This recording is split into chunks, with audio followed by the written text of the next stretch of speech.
함수의 증가와 감소 네 번째. 지난 영상에서 풀었던 문제가 실제로는 뭐 문제를 풀었다라기보다는 개념에 가까운 거죠. 증감표에 대한 그래프를 그리는 방법, 증감표를 활용하는 방법, 이런 것에 대한 문제였다면 이번은 실제로 잘 출제가 되는 이런 형태의 문제예요.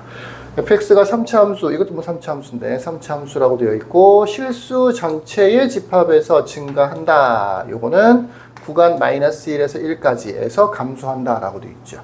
구간, 실수 전체도 구간이에요. 이것도 구간입니다. 하나의 구간이에요. 기호로는 보통 마이너스 무한대, 무한대라고 많이 쓰죠. 어떤 구간이 주어져 있는 상태에서 증가한다 또는 감소한다 라고 하면 거기에 걸맞는 풀이법이 있죠. 그게 뭐 지지난 영상에서 한번 나왔었는데, 구간에서 fx가 증가한다라고 하면 어떻게 푼다 그랬었냐면 f'x가 0보다 크거나 같다. 등호가 붙는다는 게 중요했습니다. 요게 항상 성립해야 돼요. 물론 주어진 구간에서 항상 성립한다는 얘기예요. 자, 얘가 감소한다라고 돼 있다라고 하면 역시 f'x가 0보다 작거나 같다. 요것도 항상 성립해야 돼요. 당연히 그 주어진 구간에서 항상 성립해야 된다라는 얘기였죠. 자리가 조금 부족하니까 요거는 좀 지워놓을까요? 요거는 구간이 실수 전체였었고요.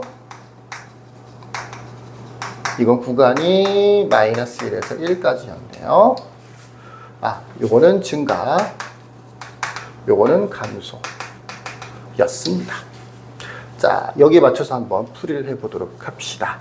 첫 번째 거 많이 나오는데 일단 풀이는 첫 번째 건 굉장히 단순하죠. 실수 전체이기 때문에 훨씬 더 쉬운 편이에요. f'x를 구해보면 3차식이 나오죠. 2ax 플러스 a가 되고 이게 항상 0보다 크거나 같아져야 돼. 증가한다라고 되어 있으니까. 3차 부등식이 항상 성립한다라고 하는 형태의 문제예요. 모든 실수에 대해 성립한다라고 하면 다른 거 없죠. 그래프의 모양이 x축이 이렇게 있으면 2차 함수니까 이렇게 아예 x축보다 위쪽에 있든가 아니면 x축에 접하던가 요 경우나 요 경우가 되는 거기 때문에 얘는 판별식이 0보다 작다. 요거는 판별식이 0이다. 합쳐서 판별식이 0보다 작거나 같다라고 풀면 되는 거죠.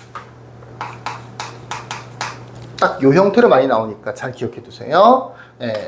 3차 함수가 있는데 실수 전체에서 증가다. 미분한 다음에 판별식이 0보다 작거나 같다 라고 하면 됩니다.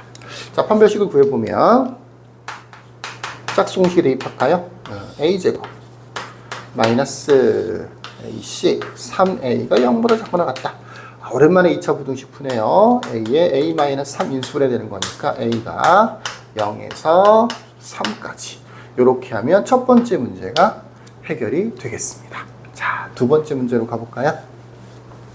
두 번째 문제는 구간이 주어져 있기 때문에 조금 더 어려운 문제가 돼요.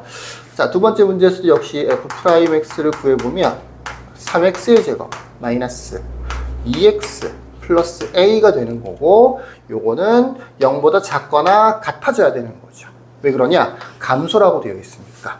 구간에서 증가한다, 감소한다는 말이 있을 때는 등호도 포함된다는 거 반드시 명심하셔야 되고 얘는 얘처럼 실수 전체가 아니기 때문에 실수 전체였으면 판별식, 문제 제가 잘못됐겠죠. 그러면 최고차의 계수가 양수니까 말이 안 되는 거긴 한데 구간이 주어져 있기 때문에 요거는 근의 분리랑 비슷하게 문제를 풀어줘야 돼요. 근의 분리, 근의 범위, 근의 분리. 근의 분리 문제가 되는 겁니다. 요 개념이 아직 기억이 안 난다. 그러면 공통수학 참고하시면 되겠습니다.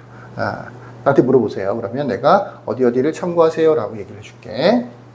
자, x축을 대충 그려보고 근의 분리인데 이렇게 x제곱하고 x, 그러니까 축의 방정식을 구할 수 있는 모양이면 축을 표시해 주는 게 좋아요. 축은 2a분의 마이너스 b라고 하는 공식이 있죠. 그래서 지금 이 경우에는 6분의 2가 되는 거니까 3분의 1이 되는 거군요.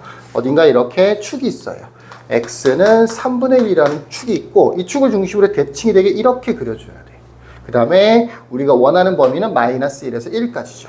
마이너스 1은 좀 멀리 떨어져 있겠네요. 왼쪽으로 좀 멀리 떨어져서 여기 마이너스 1, 그 다음에 1은 약간 오른쪽에 이렇게 있겠네요. 적어도 이 범위 안에서는 0보다 작거나 같아져야 되는 거야.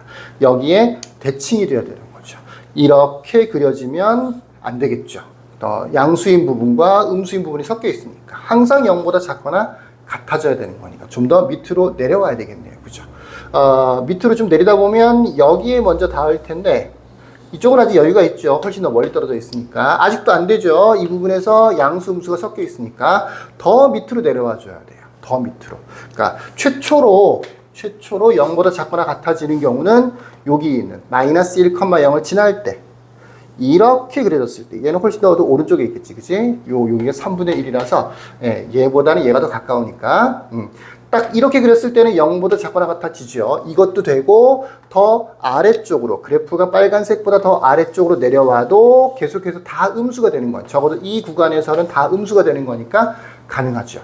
결과적으로 보면 마이너스 1을 대입했을 때 F-1을 대입했을 때 0보다 F'-1이네. 잘못 얘기했어요. 이걸로 푸는 거니까 F'-1을 대입했을 때 0보다 작거나 같아지면 이 그래프는 전체적으로 더 아래쪽으로 내려올 테니까 이 부등식이 적어도 이 범위에서는 항상 성립하겠죠. 자, F'-1은 마이너스 1만 대입해주면 돼요. 3 플러스 2 플러스 A가 0보다 작거나 같다가 되겠지. 그래서 A가 마이너스 5보다 작거나 같다라고 해서 A의 범위를 구할 수 있었습니다. 오히려 실수 전체에서 라고 되어 있으면 판별식만 쓰면 되는 거기 때문에 조금 더 쉽고요. 그게 아니고 어떤 구간이 정해져 있다라고 하면 그 구간에 대해서 확인해 줘야 되는 거니까 조금 더 어렵죠. 구간을 먼저 정해놓고 이 구간에서 항상 감소한다. 작거나 같아져야 되는 거니까 아래쪽으로 내려서 경계 찾고요. 더 아래쪽. 그래서 경계에 대해서 함수값을 생각했을 때 이렇게 된다는 것까지 알아내야 되는 거죠. 자, 좀 어려웠죠? 여기까지.